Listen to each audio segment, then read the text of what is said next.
विचारों से आप लोग अवगत कराएं। जो अपना इतना कीमती समय हम लोगों के सामने पेश किया इन्होंने, तो सबसे पहले सर बहुत बहुत धन्यवाद आपका। काफी दिन से पेंडिंग था अपना प्रोग्राम। नमस्कार साथियों, मैं पवन यादव, जिला ग्राम उद्योग अधिकारी मैनपुरी। आप लोगों से अनुरोध करूंगा कि ज्यादा से ज्यादा स्वरोजगार अपनाएं। अपने गांव में अपने घर पे रह के लघु उद्योग लगाएं, जिससे आपको कहीं बाहर शहर जाने की जरूरत ना पड़े। अभी आप जैसे ये ट्रेनिंग ले रहे हैं यहाँ पे इलेक्ट्रीशियन हो गया, सिविल के और भी होते हैं, तो आप जॉब के लिए ना जाएं। आप जॉब जाएंगे स्टार्टिंग में कितने आपको पैसे मिलेंगे, कुछ आइडिया है? कहीं प्लेसमेंट होगा तो बताओ बच्चे बताओ। कम्युनिकेशन आपस में करेंगे जब भी मजा आएगा मुझे बताते हुए और आपको सुनते हुए भी। स्टार्टिंग में कितना मिलेगा आपको प्लेसमेंट में? 10-15 हजार। अब 10-15 हजार के लिए आप दिल्ली जाओगे या लखनऊ जाओगे तो वहां रूम भी लोगे, सारा खर्चा बाहर जितना आप कमाओगे तो उतना आप वहां खर्च कर आओगे।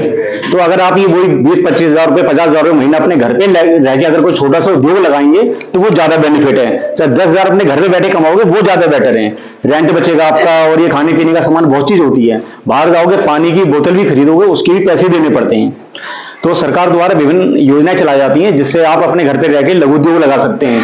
जैसे कोई मैन्युफैक्चरिंग यूनिट लगाना चाहता है, आपने अपने गांव में अड़ोस पड़ोस में देखा होगा, आटा चक्की होती है, स्पेलर है, टेंट का कोई काम है, XYZ कोई काम ऐसा नहीं जो हमारे यहाँ पे नहीं आता हो।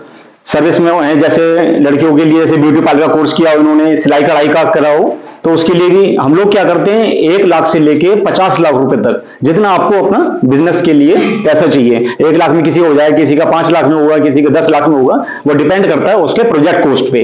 तो हम लोग आपका पूरा प्रोजेक्ट तैयार करते हैं, फिर बैंक में फॉरवर्ड करते हैं। तो बैंक आपको अगर 1 लाख रुपए देगा हमारे माध्यम से, पैसा 2 तरीके से मिला आपको। कैसे?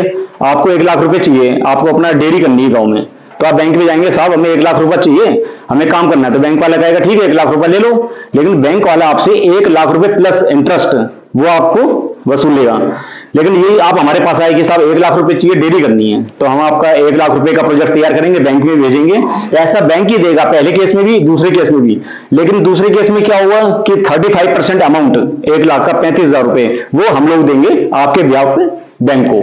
तो ये बेनिफिट मिलता है, किसी में 35%, किसी में 25%, किसी में इंटरेस्ट मिलेगा। वो डिफरेंट योजनाएं उस हिसाब से आपको उसका लाभ मिलेगा। इसमें जैसे फोल्डर में आप टेम्पलेट भी रखिए, उसमें सारी योजनाओं की जानकारी है और कौन कौन से उद्योग हैं वो भी सब इसमें लिस्ट है। हमारे कार्यालय का एड्रेस भी है इसमें। अच्छा, सब कुछ है। वो जो लोन होगा वो इंटरेस्ट फ्री होगा या उसको इंटरेस्ट दे होगा? इंटरेस्ट फ्री भी है। अच्छा, हाँ, जिसमें इंटरेस्ट मिलेगा उसमें क्या कहते हैं सब्सिडी नहीं मिलेगी, जिसमें सब्सिडी मिलेगी उसमें इंटरेस्ट नहीं मिलेगा। 35% वाले में इंटरेस्ट देना पड़ेगा और इंटरेस्ट वाले में सब्सिडी नहीं मिलेगी। अच्छा, क्या आप लोग सब्सिडी जानते हैं? जानते हैं ना? कोई बच्चा खड़ा को बताया, चलो सर को भी पता चले कि IT बच्चे भी जानते हैं। चलो खड़े को बताओ भैया से। हाँ, थोड़ा सा आप लोग भी बताते रहो। एकदम हमारा 2 एंड प्रो होना चाहिए। हम बता रहे हैं आपको हमें फीडबैक मिलना चाहिए तभी मजा आता है। जितना जो भी कोई देंगे वो पूरा लेंगे, उसमें जो तुम्हारा जो सब्सिडी बचेगी वो आपके अकाउंट में देंगे। सब्सिडी क्या होती है, मतलब उसकी परिभाषा बताओ। Subsidy what is subsidy? जैसे हिंदी में हम अनुदान कह सकते हैं। अगर सब्सिडी छूट है ना, छूट अनुदान धनराशि जो सरकार प्रोवाइड कराती है। हम लोगों का सिर्फ ये काम है आपको छूट दिलवाना, पैसा देना नहीं, ना दिलवाना। पैसा बैंक देगा, बैंक ही रिकवर करेगा। हम आपको छूट देंगे। छूट देने का उद्देश्य मेन सरकार का ये रहता है कि आपका नया सेटअप स्टार्ट हुआ, आपको 6 महीने आपका काम लाइन पे आने में लग जाएगा, किस्त बैंक से तुरंत चालू हो जाएगी, तो वो बर्डन जो होता है वो आपका रिकवर होता रहेगा धीरे धीरे। वजन नहीं पड़ेगा, शुद्ध देसी भाषा में कहते हैं जिससे वजन नहीं पड़ेगा। तो ऐसे मुझे समझाना पड़ेगा, वजन नहीं पड़ेगा। Very good. हाँ, तो मैं ये चाहता हूँ कि देखो योजना तो सब इसमें लिखी हुई है, मैंने भी आपको शॉर्ट में बता दी है। मैं आपको ये बताना चाहूंगा, एक छोटा छोटा सर आइडिया दूंगा कि काम आप कैसे करें और कौन सा करें। अभी कई लोग हमारे ऑफिस पे आते हैं, कहते हैं साहब डेयरी करवा दो। अब उनसे पूछो क्यों कर रहे हो डेयरी, कि हमारे पड़ोस में डेयरी कर रहा है वो। अब उनको नहीं पता डेयरी में क्या करना है, कहाँ से भैंस आएंगी, कहाँ से पनीर की मशीन आएगी, फ्रीजर आएगा, कोई मतलब नहीं है। किसी का सर्विस सेंटर चल रहा है, साहब सर्विस सेंटर करवा दो, बहुत कमाई है हमें। कैसे? कि वो कर रहा है। तो ये क्या होता है, अगर कहीं से जुगाड़ चल के वहां से काम हो गया, कहीं से हो गया, बाद में सबसे ज्यादा NPA खाता उन्हीं का होता है। छूट के चक्कर में रिकवरी होती है, उल्टा कर्जे में चले जाते हैं लोग। काम हमेशा वो करो जिसकी आपको जानकारी हो, और बैंक में या किसी सरकारी योजना का लाभ लेने के लिए सबसे पहले उसके बारे में पूरी डीपली पढ़ लो कि विभाग कितनी छूट दे रहा है, बैंक आपको कितना उसका आउटपुट देगा। इस बात का जरूर ध्यान रखना। जैसे प्रोजेक्ट रिपोर्ट बनाते हैं, बैंक जो आपको पैसा देगा हमेशा 2 तरीके से देता है। 60% और 40% का रेशियो बनेगा। जैसे मैंने 1 लाख का एग्जांपल दिया था, तो 1 लाख में 60,000 रुपए बैंक आपको देगा मशीनरी आइटम के लिए। जैसे आपने डेयरी का काम किया, उसमें भगोने और ये सब जो आइटम आएगा, उसमें फ्रीजर हो गया और क्या कहते हैं जो भी आइटम है मशीनरी आइटम, 60% वो जाएगा डायरेक्ट जहां से आप सामान खरीदोगे उसके अकाउंट में, और 40% जिसे बोलते हैं वर्किंग कैपिटल, जो कच्चे माल के लिए आपको मिलेगा। लेबर को अगर मजदूरी देनी है और दूध खरीद रहे हो, अगर आपके पास भैंस नहीं है, तो वो सब चीज है कच्चे माल के लिए। तो पैसा दो तरीके से मिल गया आपको। इसमें से 1 लाख में 5% आपका खुद का अंशदान हो गया, बैंक आपको देगा 95%। सरकार ये कहती है 5% आपने भी तो खर्च करा, अपना अंशदान आपने किया, तो 5% आपका गया और 95% आपको बैंक ने दिया। और एग्रीगेट में किसी भी योजना में 35% हम लोग दे देंगे, किसी में 25 दे देंगे, वो डिफरेंट योजना जो भी आपको अच्छी लगेगी या उसमें मौके पे चलती है उसके हिसाब से मिलेगा। तो योजनाओं की तो ये जानकारी है। तो शॉर्ट में सर मैं आप आदेश करें तो ये थोड़ा बच्चों को थोड़ा डिटेल बता दें, क्योंकि बिल्कुल नए बच्चे हैं, सेटअप स्टार्ट करने का इनका बहुत मन होगा। अच्छा, और कोई एक्सपीरियंस भी नहीं होगा इन्हें। यहाँ थोड़ा सा मैं इंटरप्ट करता हूँ, जानना जरूरी है क्योंकि बच्चे एम्प्लॉयमेंट स्किल पढ़ते हैं हमारे यहाँ पर, एंटरप्रेन्योरशिप भी पढ़ते हैं। कोई बच्चा ये बताएगा कि यदि हमें कोई काम शुरू जा रहे हैं, आप लोग पढ़ते हैं ना, एंटरप्रेन्योरशिप पढ़ा है आपने, एम्प्लॉयमेंट स्किल पढ़ते हैं ना, तो बिजनेस स्टार्ट करने के लिए आपके पास क्या होना चाहिए? सिंपल सीधी लाइन में बता दो, एक लाइन का जवाब दे दो, कोई भी कुछ भी बोलो, डोंट हेजिटेट, जिसको जो आता है वही बोलो, चलो शाबाश बोलो बेटा। प्रॉफिट मनी, बस क्या चाहिए? मनी है, पैसा और सर सबसे पहले आत्मविश्वास और पैसा। चलो आत्मविश्वास तो एक कैरेक्टरिस्टिक हो गई, पैसा एक जरूरत हो गई है, इसके अलावा और कुछ? सर वर्किंग कैपिटल की नीड होगी, ह्यूमन कैपिटल की नीड होगी, फंड्स की नीड होगी ना। फंड्स तो सब में एक ही में आ गया ना, कैपिटल में आ गया। ह्यूमन कैपिटल की सबसे बेसिक फंड्स। ओके बेटा, फंड्स मायने रखता है, बिल्कुल सही बात है, लेकिन जब आपके पास जानकारी नहीं होगी, नॉलेज ही नहीं होगा काम का, तो पैसा कहाँ लेके जाओगे आप? वो चीज होती है, आपने देखा होगा आपके आसपास सर्कल में ऐसे आपने सर्कल में देखो, बिल्कुल सिंपल लैंग्वेज में आपको मैं समझाना चाहूंगा। आपने अपने सर्कल में परिवार में देखा होगा कि अच्छे पैसे वाले रईस बैठे हुए हैं, उनके बच्चे कुछ नहीं कर रहे हैं, तो पैसा कहाँ जा रहा है उनका? बिल्कुल थर्ड क्लास है। और बिल्कुल गरीब घर के बच्चे ऐसे भी हैं जिनके पास पैसा नहीं है, लेकिन पैसे लगाने वाले लोग बैठे हैं कि हम देंगे आपको 1 लाख रुपया, कुछ काम करो। मेन नॉलेज भी होनी चाहिए उस चीज की। आपको अगर सिलाई आती है तो आप कहीं भी काम कर सकते हैं। और सबसे बड़ी बात, बिजनेस जो भी स्टार्ट करो, अगर आपको नहीं आता, आप सोचो कि मैं लेबर से करा लूंगा, उससे करा लूंगा, तो ये सब भूल जाओ। आपको अगर गाड़ी धोनी नहीं आती है तो कार वॉशिंग सेंटर करना आपका बेकार है, लेबर के पैर छूने पड़ेंगे आधी रात को, तो इससे धंधा कभी नहीं चलेगा, है नहीं सर? यस। तो ये चीज मैं शॉर्ट में आपको बताना चाहूंगा, जैसे मैंने अपना तैयार किया है सिंपल भाषा में। अगर आप नोटपैड से लिखना चाहें, अपना नोटपैड दे भी रखा है आपको, शॉर्ट में समझाना चाहूंगा। इसकी कॉपी बच्चों को ये थोड़ा वैसे मैंने अपने तरीके से बनाया तो ये समझ आएगा, और इन्फॉर्मेटिव होगा ये। हाँ, समझने में शॉर्ट में थोड़ी सी मेहनत करी, चालू जाती है। चलिए लेसन देखो, सर ने कहा ना, पैड खोल लो, अपना पेन निकाल लो, जहां से भी आपको कोई अच्छी चीज सुनने को मिले, देखने को मिले, उसको नोट डाउन करिए, जहां डाउट लगे तुरंत है ना, पूछिए, डाउट है उसको पूछिए। देखिए अभी एक बड़ी अच्छी बात आई, कुछ गुड़िया ने बताया, लड़की ने बताया, कुछ लड़के ने बताया, लेकिन यहाँ पे बताना चाहता हूँ किसी भी इंडस्ट्री। इससे क्या होता है कि एक लोगों के कहने से ना, जो आपके आसपास वाले हैं जिनको जानकारी नहीं है उनको जानकारी मिल जाती है, तो बहुत अच्छी चीज रहती है। उसका कमेंट मुझे भी डबल मैं आपको बताने को मिलेगा, वरना जो आप सुनिए सर जो बता रहे हैं इसको समझिए। मैं 3 पॉइंट आपको हमसे पूछिए जरूर, है ना। 3 पॉइंट में मैं सब चीजें बताना चाहूंगा। पहला पॉइंट आप ये डालिए, कौन सा बिजनेस स्टार्ट करें। पहला पॉइंट डालिए, कौन सा बिजनेस स्टार्ट करें। सिलेक्शन मीन्स है, सिलेक्शन मान लीजिए, which business to be start, कौन सा, जैसे कहते हैं चयन करें। अब कहते हैं कि हमने डेयरी करनी है, ये करना है, वो करना है, फलाना ठिकाना, उसको देख के करना है। तो मेरा मेन उद्देश्य ये बताना है कि आपको क्या करना है। तो कैसे हम बताएंगे, ये हम पता लगाएंगे कि आपके अंदर पैशन किस चीज का है, टैलेंट किस चीज का है। कहते हैं ना मुझे इस चीज में इंटरेस्ट है, कैसे इंटरेस्ट है। हमारे परिवार में क्या कहते हैं, उसका काम होता है बढ़ईगिरी का, खानदानी काम चलता हुआ आया, तो हमारा इंटरेस्ट उसमें है। अब आपसे कहेंगे नहीं आप डेयरी कर लो या आप अपना टेंट का काम कर लो, तो वो कभी सक्सेस नहीं हो पाओगे। किसी के कहने से या किसी के बातों में आने से या किसी का पैसा देखते हुए कि हम ये काम कर लेंगे और हमारे मार्केट में ये चल रहा है, तो उससे कोई मतलब नहीं है। आपके अंदर पैशन हो या टैलेंट हो या उस चीज में इंटरेस्ट हो, या आपने उस चीज का डिप्लोमा ले रखा हो, आपने उस चीज की एजुकेशन करके अपना सब कुछ कर रखा हो, ऐसे चयन कर सकते हैं। या आपके फैमिली में कोई बिजनेस ऐसा चलता हुआ आ रहा है, आप उसको करना चाहते हैं, आपको उन लोगों से सहयोग मिल जाएगा, रिलेटिव्स हैं उनके माध्यम से कोई काम चल रहा है कि हाँ कल को अगर मेरा प्रोडक्ट मुझे मार्केट में बेचना होगा तो उनका मुझे सहारा मिल जाएगा। तो चयन करने के लिए इन चीजों का बहुत ध्यान रखना, अपना पैशन होना चाहिए, इंटरेस्ट होना चाहिए, आपके पास उस चीज की एजुकेशन होनी चाहिए, कोई ट्रेनिंग सर्टिफिकेट होना चाहिए। हवा में कोई काम नहीं करना, जो भी काम करना है इन चीजों, एजुकेशन बैकग्राउंड मैंने बताया। और सबसे बड़ी चीज आपके उस लोकेलिटी में उस चीज की डिमांड किया है। जैसे आप कहें स्पेलर, मेरे कहने से स्पेलर कर रहे हो या किसी के कहने से कर रहे हो, लेकिन आप अगर स्पेलर लगा लोगे तो क्या आपके एरिया में उस चीज की डिमांड है कि नहीं? पता लगा आपके एरिया में ऑलरेडी 10 स्पेलर पहले से लगे हुए हैं, आपने जैसे लगाया तो आपके पास क्यों आएगा? तो वो लोग आपसे 1 रुपया 2 रुपये कम में पिसाई करेंगे तो वो आपके बैठे रहोगे स्पेलर लेके। तो ये भी चीज देखनी है आपकी लोकेलिटी में काम कौन सा ज्यादा डिमांडेबल है। तो पहला पॉइंट ये थोड़ा क्लियर हुआ? इसमें कोई डाउट हो तो बताओ चयन करने के लिए। और कुछ कहते हैं हम क्या करें? सिलेक्शन या इसको मार्केट सर्वे बोल सकते हैं, मार्केट का सर्वे करना। हम ये जान लें कि जहां हम दो स्थापित करने जा रहे हैं वो हमारे जो फिनिश प्रोडक्ट है, जो हम जो चीज बना रहे हैं उसका मार्केट में सेल होगी कि नहीं होगी, उसकी डिमांड है कि नहीं है। तो ऐसा ना हो हम चीज बना के रख लें फिर वो मार्केट में बिकेगी फिर वो खराब होती रहे, क्या मतलब उसका? राइट। तो market survey and the selection of the product, हमको सर्विस सेक्टर में जाना है, हमको मैन्युफैक्चरिंग सेक्टर में जाना है, या हमको मतलब आपको जो अपना बिजनेस का सिलेक्शन करना होगा। सिलेक्शन करना है, मुझे करना क्या है। अभी तो ये लोगों को ये नहीं पता कि करना क्या है। सरकारी योजना चल रही है, अच्छी है, कितनी छूट मिल रही है, अरे मेरे लड़के का फॉर्म भर लो। वो सिर्फ बर्बादी के अलावा कुछ नहीं है। बैंक में आपका लोन हो जाएगा, कर्जे में चले जाओगे, कल को नौकरी लगनी होगी वो भी नहीं लगने वाली। तो कम से कम इन चीजों को जब तक आप पढ़ोगे नहीं, समझोगे नहीं, तो नहीं होगा। आप लोग ये नहीं कह सकते कि किसी के कहने से काम कर लेंगे। जो एजेड लोग हैं 50 साल के रेंज में, वो कह सकते हैं कि चलो हम कर लेंगे, हमें जानकारी, हमें वो है। लेकिन आप लोगों को जब तक पूरी जानकारी नहीं होगी, जब तक कभी हाथ मत डालना इन चीजों में।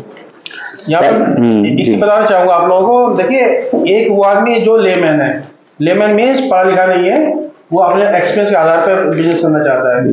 दूसरा वो जो पढ़ा लिखा है, जैसे आप लोग स्किल्ड है, पढ़े लिखे हैं, अच्छे मेरिटोरियस उससे आए, आप लोग गवर्नमेंट से आपने ITI करी है, तो आपकी वर्किंग में और उसकी वर्किंग में कुछ डिफरेंस होना बहुत डिफरेंट है। तो वो डिफरेंस यही है कि हम जब कोई सिलेक्शन कर रहे हैं बिजनेस के लिए, उसके लिए पहले हम तैयारी करेंगे। प्लानिंग पे सबसे ज्यादा समय आपको इन्वेस्ट करना चाहिए।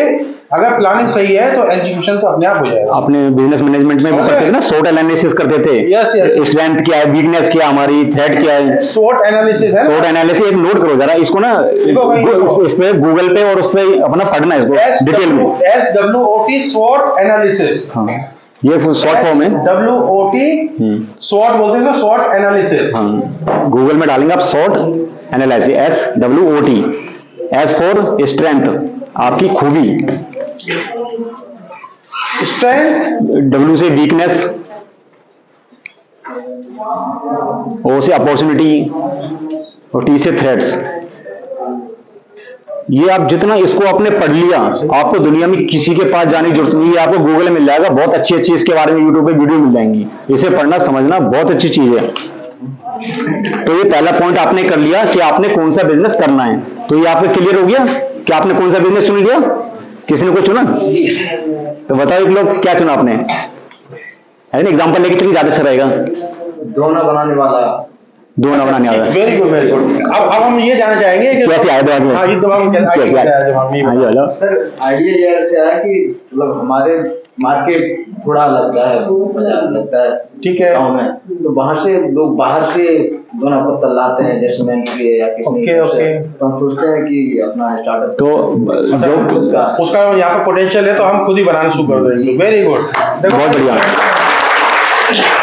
ये चीज आई, सिलेक्शन इन्होंने किया दोनों पत्ता का on the basis of market सर्वे के अकॉर्डिंग। मार्केट में पहुंचे, वहां देखा कि अरे इसकी तो बड़ी सेल है और हमारे यहाँ बनता नहीं है, दूर से बन के आता है, तो क्यों ना इसको हम यहीं पे बनाएंगे। यही कह रहा था मार्केट सर्वे। हम जान लें कि जो हम प्रोडक्ट बनाने जा रहे हैं उसके लिए हमारा रॉ मटेरियल कहाँ से आएगा, वो कहाँ सेल होगा, क्या नेटवर्क से वो सेल होगा। अगर आपने ये एक्सरसाइज कर ली, होमवर्क कर लिया, ये प्लानिंग कर ली, तो कोई कंडीशन नहीं है कि आपका बिजनेस फ्लॉप हो सके। लेकिन इस चीज में ये भी देख लेना कि मैन्युफैक्चरिंग करने के बाद जो आप कॉस्ट निकलेगी और जो सेल करेंगे अमाउंट, कहीं वो आपका मार्केट में उससे लेस ना हो।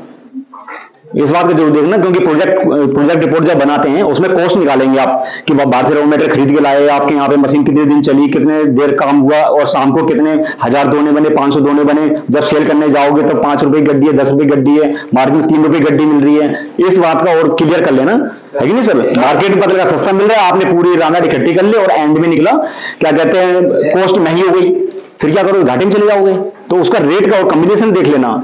ये सारी प्लानिंग में आया, ये प्लानिंग, ये शॉर्ट एनालिसिस सब आपको मिल जाएगा। कॉस्ट एनालिसिस ये भी आपको पहले करना होगा, सर ने बताया, ये भी एक इम्पोर्टेंट फैक्टर है। पॉइंट बहुत अच्छा है कि आपने देख लिया किसी का, लेकिन उसके पीछे रीजन भी तो देखना पड़ेगा ना कि मैं उस रेट में उसको दे भी पा रहा हूँ कि नहीं दे रहा हूँ। और एक चीज बहुत अच्छी रहती है, चलो घटाया भी जाता है, आगे। उसको बढ़ाया भी जाता है। अगर ये देखा जाए मार्जिन है तो उसको हम बढ़ा भी सकते हैं कि आप मैक्सिमम प्रॉफिट ले लें। अगर ये अगर कंपटीशन ज्यादा है तो थोड़ा मार्केट डाउन भी करना पड़ता है अपने रेट जो है। तो वो कॉस्ट एनालिसिस भी एक फैक्टर होता है, उसको भी हम लोग कंसीडर करते हैं। तो फर्स्ट पॉइंट को क्लियर मान के चले, बिजनेस आपने सब समझ में आ गए? पहला पॉइंट क्लियर हो गया, आपने बिजनेस चुन लिया। बताओ पहला पॉइंट क्या है? कौन सा business? हाँ, सिलेक्शन। तुम बताओ दूसरा पॉइंट क्या है बेटा? तुम बताओ। कौन सा चयन किया आपने? को सोचा सिलाई कढ़ाई करनी है या नौकरी करनी है, या मैंने क्या कहा, आप लोग कुछ डिफरेंट हैं। गवर्नमेंट आईटीआई से आईटीआई कर रहे हैं आप लोग, और लोगों से आप लोग थोड़ा बेटा आप लोगों के लिए एजुकेशन के साथ साथ ये काम वर्क बहुत जरूरी है। एक सिंपल भाषा में समझाना चाहूंगा, क्योंकि मैं प्रैक्टिकल रहता हूँ। शादी के बाद जब आप किसी के घर जाओगे ना, जब तक आपको कुछ आपके अंदर हुनर नहीं होगा तो आपकी वैल्यू सिर्फ एक गांव के खाना बनाने वाली की ही तरह रहेगी। बुरी लगे मानना मत इस बात को, आपके अंदर ये एजुकेशन रहेगी सिलाई कढ़ाई की। आप अपने कुछ नहीं तो आप जिस गांव में आपकी घर ससुराल होगी उसका आवाज कर लो, उसका काम भी आपने घर पे, कुछ नहीं आपने कोचिंग पढ़ाना चालू कर दिया अपने घर में, आप 10 रुपए भी अगर कमाएंगे आपके ससुराल में, आपकी डबल वैल्यू होगी, जो मैंने आजकल प्रैक्टिकल देखा है। वरना घर तो सभी चल रहे हैं। तो पहला पॉइंट क्लियर हो गया, आपने बिजनेस अलर्ट होकर सुनिए। हाँ पहला क्लियर हो गया। सेकंड पॉइंट है, अब आपने बिजनेस क्लियर कर लिया। अब लोकेशन जरूरी नहीं कि बिजनेस आप अपने घर पे करो। क्या कहते हैं मैनपुरी में काम चल रहा है और आप अपने आउट में 50 किलोमीटर दूर गांव में अपनी फैक्ट्री लगा लिए, वहां से ट्रांसपोर्ट की दिक्कत आएगी, वहां पे इलेक्ट्रिसिटी की दिक्कत आती है, गांव में लाइट नहीं आती है 24 घंटे, तो वो भी दिक्कत करेगी आपको। तो कम से कम लोकेशन कैसे चेंज करें? तो लोकेशन चेंज करने दूसरे सर्विस सेक्टर में करना है या ट्रेडिंग करनी है, तमाम सारे ऑप्शन आपके सामने खुले। अब आपने चयन कर लिया, आपने चयन कर लिया। अब आपको कहाँ करना है वो लोकेशन बताते हैं आपको। लोकेशन का चयन भी बड़ा इंपॉर्टेंट होता है। वो कौन से फैक्टर हम देख होते हैं वो सब बताएंगे। ऐसा होता है बहुत प्रोडक्ट ऐसे होते हैं जो कमर्शियल नहीं होंगे, आपके रेजिडेंशियल में आप घर पे काम करना चाहें वहां नहीं होंगे। जैसे ईंट भट्टे का काम हो गया, इंटरलॉकिंग प्लांट हो गया, और जैसे किसी को क्या कहते हैं साउंड का कोई काम करना चाहता है तो आपके लोकेशन में उसका सर्टिफिकेट भी लेना पड़ता है। जैसे आपने फूड का काम किया, जो डेयरी वाले हैं डेयरी करना चाहते हैं तो उनको FSSAI का एक लाइसेंस होता है फूड डिपार्टमेंट से, वो लाइसेंस लेना पड़ेगा। तो वो सब चीजें देखना पड़ेगा कि वो वहां पे एप्लीकेबल है या नहीं है। लैंड आपकी जो है, जगह जो आपका खेत है वो एग्रीकल्चर से ही पर्पज है, वहां खेती ही करनी है, और आपने वहां पे बना लिया अपनी इंटरलॉकिंग की फैक्ट्री, पूरा 10 लाख रुपए इन्वेस्ट कर दिया, बाद में आए अदर डिपार्टमेंट वाले, उन्होंने उसको क्लोज कर दिया, सील कर दिया उसे। तो कम से कम उस प्रॉपर्टी को ये देख लेना कि इंडस्ट्रियल है या कमर्शियल है, किस पर्पज के लिए आप यूज कर रहे हैं, जो सब ये बिजनेस करें। ये दूसरा, जैसे आप अपने गांव में तो काम करेंगे नहीं, मैनपुरी के मुख्यालय पे, तो वहां पे आप रेंट पे जगह लेंगे या अपनी खरीद के काम करेंगे। खरीद के काफी महंगी पड़ जाएगी तो रेंट पे ले लिया, वो डिपेंड करेगा आपके प्रोडक्ट के ऊपर और आपके लैंड के ऊपर। तो ये आप देखते रहेंगे। और रेंट, अगर रेंट पे ले रहे हैं तो उसका रेंट एग्रीमेंट बनवाना बहुत जरूरी है। क्योंकि आपका जैसे 6 महीने साल में वर्क काम स्टार्ट बढ़िया हुआ, आपके मकान बनाने के निकाय का काम बढ़िया चल रहा है, उठा के आपका खाली कराया कमरा और आप जाओ, और उसी ने वही काम स्टार्ट कर लिया, तो आप कम से कम अपना 2 साल 3 साल का जो भी बनता है, 11 महीने का भी बनता है और 5 साल का भी बनता है, तो मिनिमम 5 साल का तो एग्रीमेंट आप जरूर बनवाना। क्योंकि जो बैंक आपका फाइनेंस करेगा हमारे माध्यम से, वो 5 साल की आपकी इंस्टॉलमेंट बनाता है, तो 5 साल से पहले आपको अपना ये सब सामान लेके इधर उधर भागना ना पड़े 50 जगह, है नहीं सर? हाँ, अपना 5 साल के लिए फिक्स रहो, मुझे यहाँ से कोई ना रखता, मुझे तन मन धन से काम करना है, ये चीज आप देख लो। और लेबर के बारे में देखो कि आपको लेबर वहां पे मिलेगी कि नहीं मिलेगी। आप यहाँ किसनी में काम कर रहे हैं तो यहाँ वो लेबर नहीं मिली उसकी सिलाई कढ़ाई वाली, मैनपुरी से लेके आओगे तो वो ज्यादा महंगी पड़ेगी, वहां से यहाँ आएगा तो वो आप काम ही अपना वहां ले जाओ। तो लेबर का बहुत जरूरी है। स्किल्ड या अनस्किल्ड कहाँ मिलेगी, कितने मिलेगी, क्या रेट चल रहा है वहां, जो आपसे कोई 500 फालतू दे देगा वो वहां चला जाएगा आपको छोड़ के। तो इन सब की चीजें बहुत आपको ध्यान रखने की जरूरत है। तो आपने लोकेशन चुन लिया, पहले आपने बिजनेस चुन लिया, दोनों पत्तल का करोगे काम, फिर लोकेशन चुनी कि आप गांव में नहीं करोगे, आप मैनपुरी में करोगे या गिरोर में आपका बढ़िया व्यवस्था है तो बढ़िया गिरोर करोगे। अब आपने लोकेशन भी चुन ली, अब आप बिल्कुल हो तैयार काम करने के लिए। पैसा आपको कहीं ना कहीं से एडजस्ट हो जाएगा, चाहे विभाग से मिले, चाहे पिताजी से मिले, चाहे रिलेशन से मिले, लेकिन पैसा पहले हाथ में ले लेना। ये नहीं कि काम चालू करने के बाद 5 लाख रुपए मिल गए, 5 लाख रुपए किसी ने कह दिया कि मैं आपको 2 महीने बाद दे दूंगा, या बैंक से आपकी बातचीत हो गई कि वो मिल जाएगा, बाद में कोई किसी को कुछ नहीं मिलता। जो भी आपकी पूंजी है 10 लाख, 5 लाख, 8 लाख, जितना आपका प्रोजेक्ट कॉस्ट है वो अपना पहले ही अपने अकाउंट में डाल के रखो इन चीजों। अब हमें ये देखना है कि सब व्यवस्था आपके पास हो गई, आपने बिजनेस चुन लिया, जगह चुन ली, अब आपको बिजनेस शुरू करना है। तो उससे पहले क्या क्या दिक्कतें आती हैं वो छोटा छोटा मैं एक एक पॉइंटिंग आपको समझाना चाहूंगा। जैसे सर ने बोला था कि मार्केट का सर्वे पूरा होना चाहिए, मार्केट में उस प्रोडक्ट की वैल्यू है कि नहीं है और कितना डिमांडेबल है, कितना वो है, वो चीज देखना। और पैसों की व्यवस्था आपको पहले बनानी पड़ेगी, बाद में कुछ नहीं मिलेगा। और उस प्रोडक्ट के कौन कौन से लाइसेंस लिए जाते हैं, जैसे फूड का है तो FSSAI का होगा, और आपका जो पैन कार्ड तो नॉर्मल होता है, ये कोई बिजनेस के लिए कोई बड़ी चीज नहीं है, एक 10 होता है। और क्या कहते हैं GST हो गया, उस प्रोडक्ट के लिए आपने GST कंपलसरी कर दिया है तो GST लेंगे, उसके बाद क्या उसका आउटपुट निकलेगा। तो ये रजिस्ट्रेशन सारे पहले लेके रखना। ये नहीं कि बिजनेस आपका शुरू हो गया, वहां प्रोडक्ट बनना है और आप वहां पे रजिस्ट्रेशन की लाइन में लगे हो, आपको रजिस्ट्रेशन नहीं मिला, प्रोडक्ट जाएगा सील हो जाएगा, तो कोई अर्थ नहीं। उसका GST, pan card, tan number, जो भी रजिस्ट्रेशन है उस प्रोडक्ट से संबंधित, वो सारे आप अपने पहले से प्रोवाइड करके रखिए, बाद में कुछ नहीं हो पाता है। नेक्स्ट इसमें क्या कहते हैं, जो बिजनेस प्लान, प्रोजेक्ट रिपोर्ट जो बताई थी वो अपना तैयार कर लेना। और मशीनरी, हाँ सबसे बड़ी चीज मशीनरी आप कहां से खरीदेंगे ये आप पहले अपना क्लियर कर लेंगे। नहीं कि बैंक से आपको 10 दिन बाद पैसा मिलेगा फिर आप वहां पे DD लेके बैठे कौन सी फर्म से लेंगे। पहले आप मार्केट में जाओ, मशीन अपने यहाँ तो मिलेगी नहीं, ऑब्वियसली आपको आगरा दिल्ली कहीं जाना पड़ेगा, तो पहले उसका सर्वे कर लो, 10 दुकानों पे जाके देख लो कहां पे सस्ती मिलेगी, कहां पे बढ़िया मिलेगी, वो चीज आप पूरा मार्केट में कर लो। और सबसे महत्वपूर्ण चीज एक बहुत अच्छी है, कोई भी काम अगर आप दोनों पत्तल काम करना चाहते तो पहले किसी दोनों पत्तल की फैक्ट्री में एक पर विजिट करके आओ। विजिट इतना जरूरी है, उसमें आपको दिक्कतें पता लग जाएगी जो उसके सामने फेस हुई हैं। उसका मार्केट में दिक्कत आई है, उसको पैसे की दिक्कत आई है, उसको लेबर की दिक्कत आई है, जब तक आप विजिट नहीं करेंगे, जब आप 50% अधूरे रहेंगे आपकी नॉलेज। तो विजिट करना आपका बहुत जरूरी है। लिखते भी रहो, अभी याद रहेगा लेकिन घर जाके भूल जाओगे, तो एक एक पॉइंट लिखते भी रहो। विजिट करना बहुत जरूरी है। और जो प्रोडक्ट आप बना रहे हो उसका रॉ मटेरियल आपके यहाँ आसपास इजी उपलब्ध हो जाएगा कि नहीं हो पाएगा। अगर दोनों पत्तल का काम करेंगे तो उसका जो रोलर होता है, कटिंग रोलर होता है ना, अच्छा दोनों पत्तल आपने बनती हुई देखी कैसे बनती है? जब आपने देखी नहीं, बिजनेस करने के लिए प्लान बना लिया, यही मार खा जाओगे।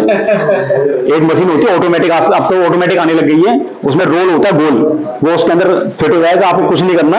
जब फाइनल हो जाएगा, पहले हीट होती है पूरा सब। अभी हमने थोड़े दिन पहले 20 दोनों पत्तल की मशीनें वितरण करवाई थी कुछ लोगों को, हाँ, तो उसमें रोल फिट करके पूरा एकदम जैसे प्रिंटर से प्रिंट निकलता है ऐसे उसमें डाई होंगी, डाई छोटी बड़ी मोटी तगड़ी, जैसी डाई लगाओगे वैसे ही आपका दोनों उसमें निकलेगा। बस उसमें क्या करना है कि ऐसी लड़ी निकलती रहेगी, आपको काट के और फोल्ड करना है, काउंटिंग कर करके 20 का 50 का जो भी बंच बनेगा वो आपको पैकिंग करना। बस एक लेबर आपके लिए बहुत इनफ है, बस ये कि हीट ज्यादा ना हो जाए वो थोड़ा देखने के लिए। तो ये चीज देखना बहुत जरूरी है काम कैसे। और उसका रॉ मटेरियल मिलेगा कि नहीं मिलेगा ये भी जरूरी है। वो रोलर आपके मैनपुर में मिलेगा ही नहीं मिलेगा, आपको आगरा से लेके आना पड़ेगा, दिल्ली से लेके आना पड़ेगा, तो आप कितना बल्क में लेके आओगे उसे, जो आपका 2 महीने 3 महीने पूरी उसका भरपूर उसके काम हो जाए। आप पता लगा आपका रॉ मटेरियल खत्म हो गया, आप दिल्ली जा रहे हो, यहाँ आपकी मशीन बंद पड़ी है, लेबर मजे मार रहा है, तो आप पहले इसका रॉ मटेरियल की पूरी व्यवस्था बनाओ, ये हो जाएगा आपका। और पेमेंट का कैसे रहेगा, जैसे आप क्या कहते हैं थर्ड पार्टी हो, बायर और सेलर, खरीदने वाला बेचने वाला वो अलग हैं, आप हो बनाने वाले, आपका कस्टमर से डायरेक्ट लिंक नहीं है। बहुत रेयर चांस होगा कोई आपके यहाँ पे आसपास का लेने आएगा, आप दुकानदारों को सामान बेचेंगे जो आपके मार्केट में दुकानें हैं, और दुकान वाला कस्टमर को बेचेगा, तो पैसा आपके पास तीसरी जगह से आएगा, डायरेक्ट आपके पास नहीं आएगा। तो मार्केट में उस दुकानदार को उतना ही पैसा देना जितना उसका उतना सामान देना जितना टाइम टू टाइम पैसे आते रहे। आप उसको बल्क में सामान दे दोगे, पेमेंट वो दे रहा है कि 1 साल में 6-6 महीने में, तो उसका कोई अर्थ नहीं बनेगा। थोड़ा थोड़ा रूटीन में करो, 1 रुपया 10 रुपए कम कमाओ, कोशिश करो कैश में कमाओ, लेकिन उधार तो काम करनी पड़ेगा, लेकिन ज्यादा लंबा पीरियड ना हो, 1 महीने 2 महीने से ज्यादा मत करना। मार्केट में पैसा फंस जाता है, फिर आपको इधर इंस्टॉलमेंट भरनी है, लेबर को पैसा देना है, बहुत सारा बर्डन होगा उस टाइम पे आपके पास। और थोड़ा बहुत अपना वर्किंग कैपिटल बचा के रखें। और वही अपना जैसे ब्रेक प्लांट कोई लगाना चाहता है, गवर्नमेंट की पॉलिसी वहां पे परमिशन देती है कि नहीं देती है, किसी डिपार्टमेंट से एनओसी लेनी है, पॉल्यूशन डिपार्टमेंट से ऐसे एनओसी लेनी होगी क्योंकि भट्टे में से धुआं निकलता है। तो कोई भी ऐसा प्रोडक्ट जो किसी भी वातावरण को दूषित ना करे, वो आप थोड़ा पहले जानकारी ले लें, रजिस्ट्रेशन ले लें। ये छोटी छोटी चीजें हैं। अब आपने बिजनेस शुरू कर लिया, सब कुछ हो गया, अब आपको चाहिए पैसा। सर दोनों कपल में भी क्या परमिशन है?